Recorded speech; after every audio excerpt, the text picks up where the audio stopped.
দর্শক আসসালামু আলাইকুম। একটি নতুন আপডেট এবং শেখ হাসিনার একটি আহ, ভিডিও আহ, ভিডিও রেকর্ড আবার এসেছে এখন সামনে। তিনি 18ই জানুয়ারি খুব সম্ভবত শনিবার তিনি সারা বাংলাদেশে হরতাল ডেকেছেন এবং তার এই হরতালের ডাকার খবরটি এই মুহূর্তে বাংলাদেশের সোশ্যাল মিডিয়ায় ভাইরাল। এবং মিছিল মিটিং যে যা পারে করতে হবে, আর যদি রাস্তা নামতে না দেয় তাহলে হরতাল ডেকে দেবো। যার যার এলাকায় যেখানে যেখানে সুবিধা হবে এই হরতাল ডিক্লারেশন দিয়ে দেবো। তখন 18 তারিখে হরতাল দেবো। অর্থাৎ তিনি 18 তারিখে একটি হরতালের ঘোষণা দিয়েছেন, যেখানে আওয়ামী লীগের অধিকাংশ না, সব নেতাকর্মী পলাতক। সেখানে তিনি আগামী 18 তারিখে তিনি হরতাল ডেকেছেন এবং এই হরতালটি আসলে একটি হাস্যকর হরতাল। এবং যেখানে তিনি মাঠে নেই, তিনি কোথায় আছেন সেটা জানা যায় না। তার সন্তানরা আজ দুর্নীতির দায়ে অভিযুক্ত, তারা কোথায় আছেন কেউ জানে না। দলের নেতা ওবায়দুল কাদের কোথায় আছেন কেউ জানে না।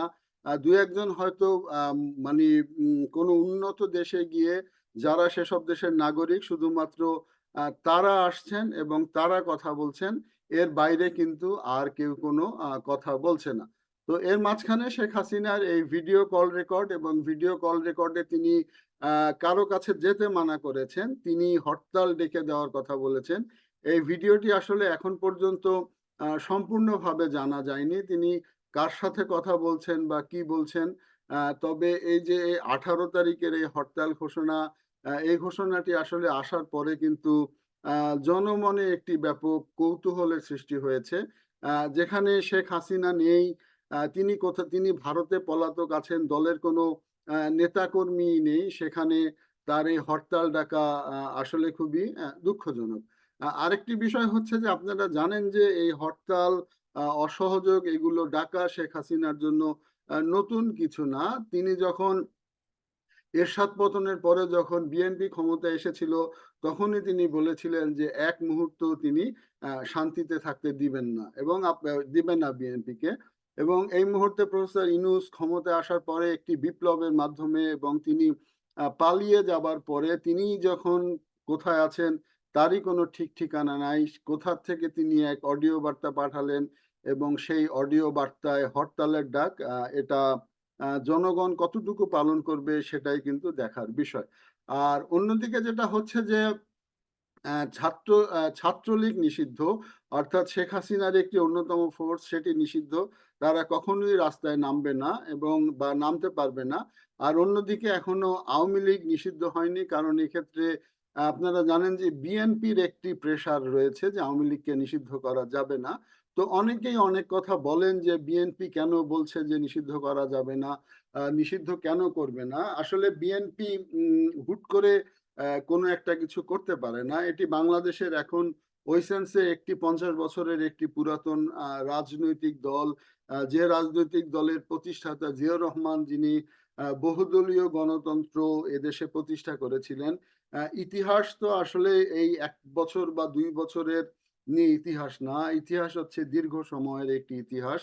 তো সেই ক্ষেত্রে আওয়ামী লীগকে এভাবে নিষিদ্ধ না করার যে বিএনপির সিদ্ধান্ত, সে সিদ্ধান্তটি আমি বলবো যে অবশ্যই ঠিক আছে।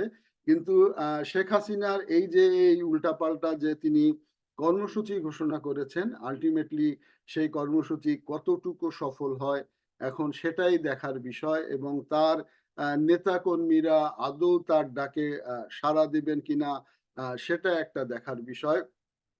আওয়ামী লীগের রাজনীতির আসলে অনেকগুলি সমস্যা রয়েছে, যেমন শেখ হাসিনা তিনি কোনো উত্তরসূরি রেখে যেতে পারেননি। এটি একটি দুঃখজনক। তিনি কোনো দলের ওইভাবে নেতা রেখে যেতে পারেননি। বিএনপির কথা যদি তুলনা করতেই হয়, এত চাপ এত কিছু, তারপরে কিন্তু বিএনপি কখনো ভাঙেনি। বিএনপিতে মির্জা ফখরুল ইসলাম আলমগীরের মতো একজন মহাসচিব ছিল, বিএনপিতে রিজভী আহমেদের মতো একজন নেতা ছিল, যারা সব সময় কিন্তু এই দলকে, রিজভী আহমেদ বছরের পর বছর পার্টি অফিসে ছিলেন, কোনো কিছুতে কোনো লোভ লালসা ভয় ভীতি কিন্তু তাদেরকে এক পাও কিন্তু নড়াতে পারেনি। আর অন্যদিকে আওয়ামী লীগের কিন্তু এই ধরনের কোনোই নজির নেই। তারা কোথায় আছে, কি আছে কেউই জানে না। তো এই মুহূর্তে এই যে 18 জানুয়ারির যে হরতাল, সে হরতাল কতটুকু সাকসেসফুল হয় সেটাই দেখার বিষয় এবং এটা প্রফেসর ইউনূসের সময়ের কিন্তু ১ম হরতাল ডাকলো আওয়ামী লীগ। এখন আ কে মাঠে নামে, কে কতটুকু কি করে বা অন্য দলগুলি কিভাবে রিঅ্যাকশন দেয়, এখন সেটাই হচ্ছে দেখার বিষয়। এতক্ষণ সঙ্গে থাকার জন্য ধন্যবাদ।